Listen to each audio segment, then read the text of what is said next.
On ouvre ce journal avec le vice-premier ministre de l'Intérieur qui est arrivé à Butembo les après-midi de samedi 13 juillet 2024. Sur place à Butembo, Jacquemain Chabani Louko a accordé plusieurs audiences aux différentes couches sociales sur la situation sécuritaire dans cette partie du Nord Kivu. À la presse, il a dit être essentiellement venu non seulement collecter la situation réelle sur terrain, mais également apporter un message de réconfort du gouvernement central à la population de cette partie de la République démocratique du Congo en proie à l'insécurité. Suivez son propos. Principalement à caractère sécuritaire, vous-même vous l'avez dit que la contrée connaît des moments difficiles et particuliers. Donc le président de la République, Madame Son Excellence la Première ministre, ont jugé utile que nous puissions venir avec les collègues du gouvernement, accompagnés aussi d'une délégation de l'Assemblée nationale, principalement pour échanger avec les forces vives de la ville et de la contrée, prendre les informations utiles, mais aussi les réconforter, les rassurer qu'ils ne sont pas seuls, abandonnés, que le gouvernement de la République s'implique davantage pour mettre fin à toutes ces difficultés, mettre fin à cette guerre et pour que le retour de la paix soit effectif dans les délais les plus brefs. Et puis 4 personnes ont été tuées et plusieurs autres blessées par une bombe larguée le lundi par l'armée rwandaise sous le label du M23 à Bweremana dans l'est de la République démocratique du Congo sur la population civile en violation de la trêve humanitaire de 2 semaines. Les familles de victimes ont été reçues le même lundi par le gouverneur militaire du Nord Kivu, le général Peter Chirimwami. Elles ont profité de l'occasion pour solliciter l'aide des autorités pour mettre fin à cette guerre atroce. Regardez. La liste de victimes du génocide rwandais s'allonge au Nord Kivu ce 15 juillet 2024. 4 autres morts et des blessés victimes des largages de bombes de la coalition M23 sont enregistrés à Bweremana sur instruction du vice-premier ministre et ministre en charge de l'Intérieur. Le gouverneur du Nord Kivu, le général-major Peter Chirimwami, a reçu ces victimes, explique Mme Priska Kamala Luanda, conseillère principale du gouverneur en charge des droits humains. Nous avons ici 3 familles parce qu'il y a une famille qui a perdu 2 personnes. D'autres familles ont perdu une personne. Ça fait le total de 4 personnes.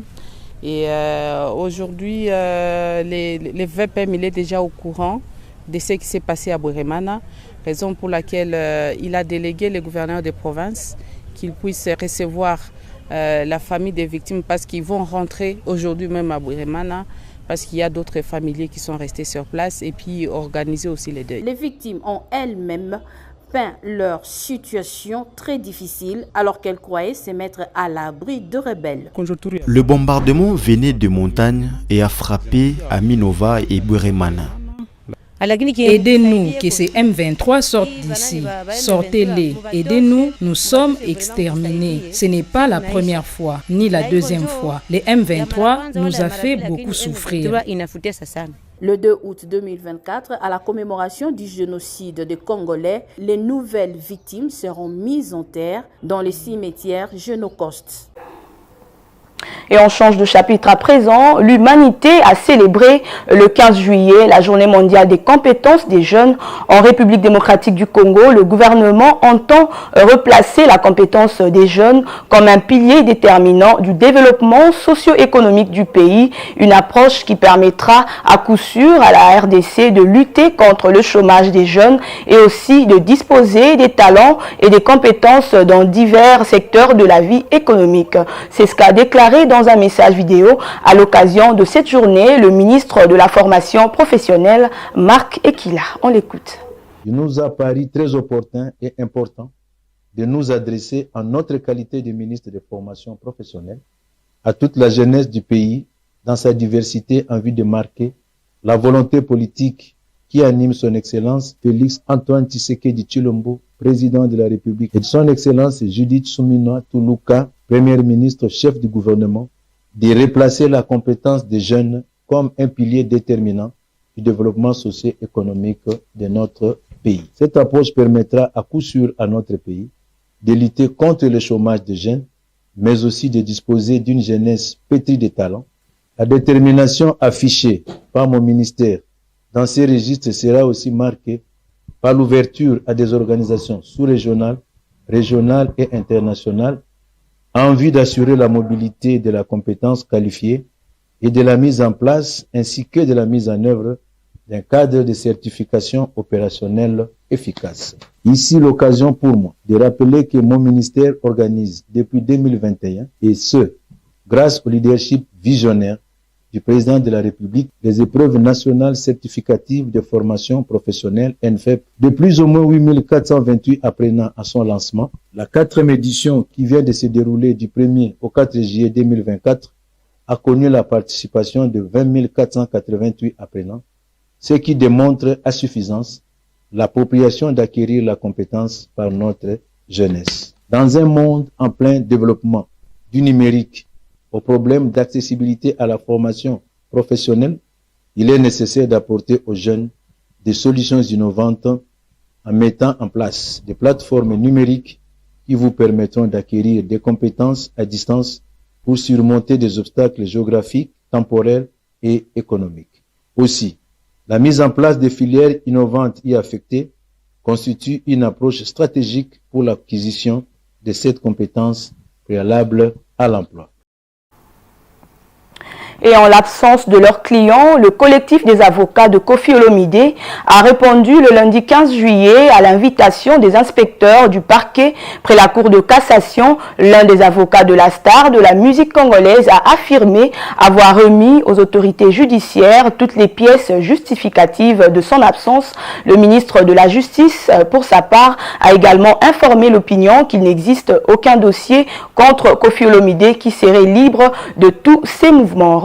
Là pour le commentaire.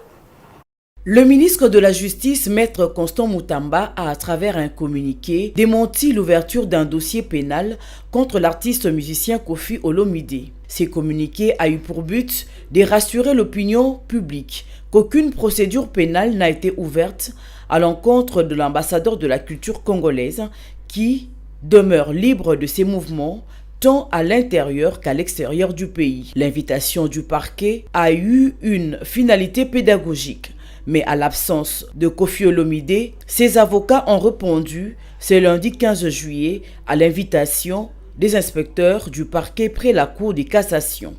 Vous savez, quand on est invité par la justice, c'est pratiquement comme si vous avez un rendez-vous avec votre médecin. Les gens ne devaient pas donner place à l'agitation, les gens devaient être habituellement serein quand il y a des invitations comme ça. Koffi Olomide, c'est un grand artiste. Il n'est pas présent parce qu'il est en voyage. Nous avons fait voir à l'inspecteur les pièces qui justifient effectivement qu'il a eu un visa. Bien avant tout ça, il est parti. Il va revenir parce qu'il a un domicile ici. Donc, ne laissons pas place aux spéculations. Soyons sereins, il sera de retour, il y a une date précise. Et il va devoir s'émouvoir librement devant la justice et dans ses activités traditionnelles. Les avocats de Koffi Olomide ont présenté au secrétariat du parquet la preuve de l'absence de leurs clients du pays en ce jour pour une production musicale en Afrique du Sud. Et en page africaine à présent, 6 pompiers sont morts en combattant un feu de brousse dans la province du KwaZulu-Natal, dans l'est de l'Afrique du Sud, et de 2 autres sont dans un état critique, ont annoncé lundi les services d'urgence. Les autorités ont déclaré qu'elles soupçonnaient que l'incendie de dimanche avait été déclenché par des braconniers qui tentaient de piéger des animaux pour les tuer. Images et commentaires.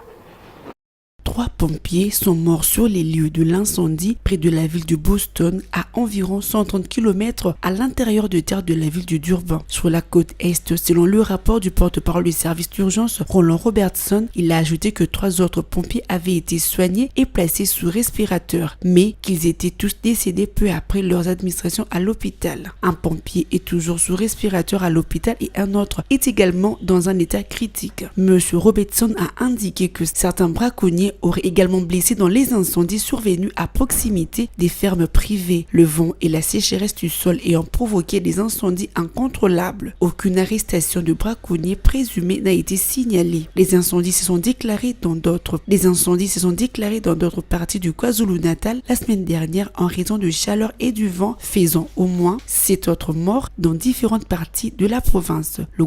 Selon le gouvernement local, ces incendies surviennent alors que les autres côtes de l'Afrique du Sud a été frappée par de multiples tempêtes entraînant des vents violents et des inondations. Une série de fronts froids en provenance de l'océan Atlantique a causé de dégâts considérables au Cap et dans les régions avoisinantes. À l'extrémité du sud-ouest du pays, au cours de 10 derniers jours, environ 1500 personnes ont été touchées et des milliers de maisons et autres structures ont été endommagées et détruites.